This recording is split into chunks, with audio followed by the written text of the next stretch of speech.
Right guys, welcome back to the channel. Today is a bit of a different video. I'm going to be going through my legs and shoulders session. I'm going to be talking through it and giving my thought processes when I'm training, obviously, legs and shoulders. Right, let's get into it. For squats and any exercise, simplify your warm-ups. Couple of reps, move on. That's as simple as it needs to be. It should take you no more than 5 minutes. Obviously, the stronger you are, the more warm sets you're going to need. But like here, all I needed to do was build up to my working weight. Couple of reps of warm set, and then move on to the next weight. Build up to the working sets. Right, as you can see here, aiming to get to at least parallel, keeping that chest up. I don't want the rock onto my toes when I'm performing my squats. I want to keep my chest up. One way I like to keep my chest up is thinking of pulling my elbows forward. That's going to encourage me to do this, keep my chest up. Whereas if I let my elbows drift back, I'm going to be like this. Right, next exercise was leg extensions. Leg extensions are really simple for the setup. You just want to make sure that the pad is on basically the bottom of your shin. You don't want it on your feet. That's going to inhibit the amount of force you can produce, as then you're relying on the stiffness of your ankle joint to be able to produce force, whereas we want to take the ankle completely out of it. Have the pad on the bottom of your shin. And really simply just make sure the pivot is in line with the pivot of your knee, and then also just make sure you hold on and basically just slow and control up, slow and control the way down. Then moving on to leg press, just a warm set or two, same as squats, just a few reps, then moving on to the working weight. For your leg press, where your feet go is actually going to dictate what muscle group is being biased. Your glutes and your quads and everything are going to be working regardless. But if you want to have more glute bias, then you're going to want to have your feet slightly higher up on the platform, and you're going to want more bend at the hip rather than bend at the knee. And if you want more quad dominant, which is what I'm aiming for here, that's why my feet are so low.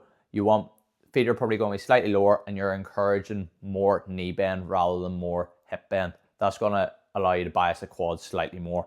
But the main thing is just get really, really strong through a full range of motion, and worry about the other stuff after. Now, you could argue it's only 3 plates on a 10, so am I really strong?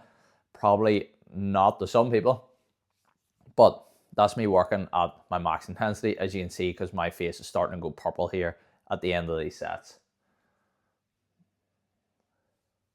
Right, moving on to lying hamstring curls. You don't want the pad too low on your foot.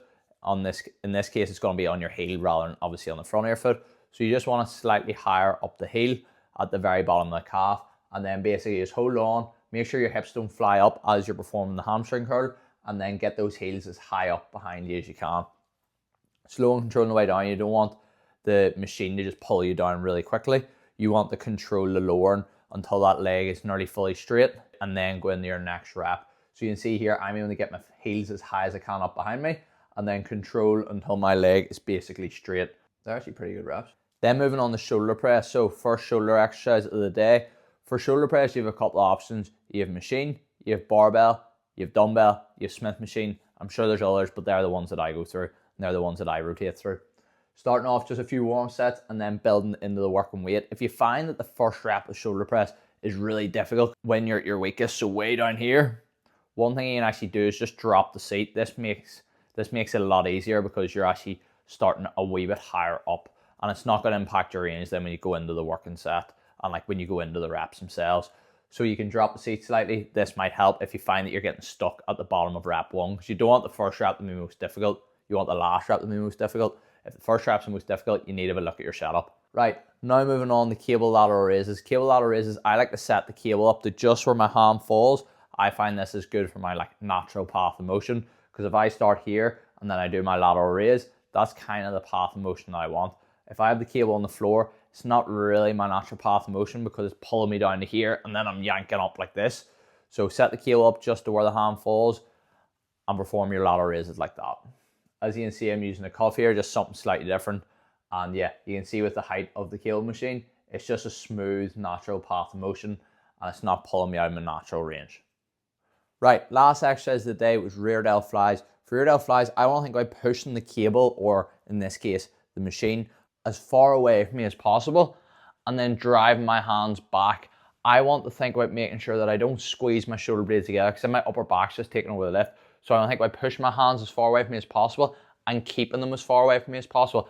I don't want to have that motion there, because then my upper back's starting to take over the lift, whereas I want to target my rear delts a wee bit more, and I find this gives me a far better connection in my rear delts. Right guys, that brings us into today's video. If you want more videos like this, just subscribe to the channel.